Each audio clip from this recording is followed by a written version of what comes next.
صبر تلخ ہے لیکن اس کا پھل میٹھا ہے۔ پوچھا گیا، صبر جمیل کسے کہتے ہیں؟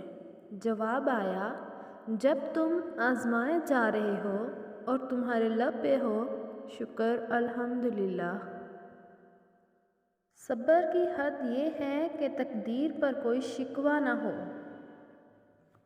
2 گھونٹ اللہ کو بہت پسند ہیں، ایک غصے کا اور دوسرا صبر کا۔ صبر سیکھ لیں، اللہ سب جانتا ہے۔ وہ جانتا ہے کہ آپ کب کن حالات سے گزرے ہیں۔ یقین کریں وقت بدل جائے گا، کیونکہ تبدیلی کائنات کا اصول ہے۔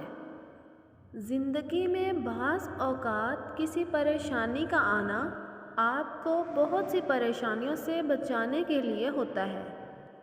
صبر اور نماز سے مدد لیا کرو، بے شک اللہ صبر کرنے والوں کو پسند کرتا ہے۔ زندگی کی کتاب کے سب اوراق ہمارے مطابق نہیں ہوتے۔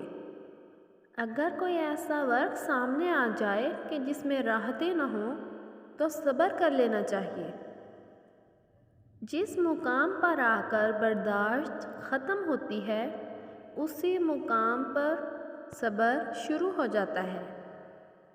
مشکل وقت بتا کر نہیں آتا، مگر سکھا کر اور سمجھا کر بہت کچھ جاتا ہے۔ انسان ہمیشہ تکلیف میں ہی سیکھتا ہے، خوشی میں تو پچھلے سبق بھی بھلا دیتا ہے۔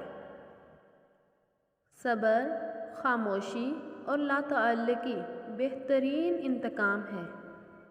صبر وقت مانگتا ہے اور وقت صبر مانگتا ہے۔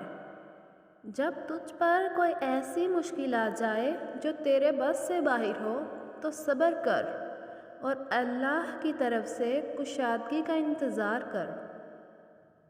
زندگی اس طرح بسر کرو کہ دیکھنے والے تمہارے درد پر افسوس کے بجائے تمہارے صبر پر رشک کریں۔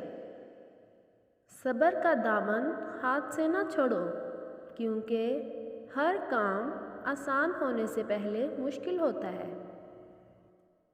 صبر کا گھونٹ دوسروں کو پلانا آسان ہے، خود پیتے ہوئے پتہ چلتا ہے کہ ایک ایک قطرہ کتنا مشکل ہے۔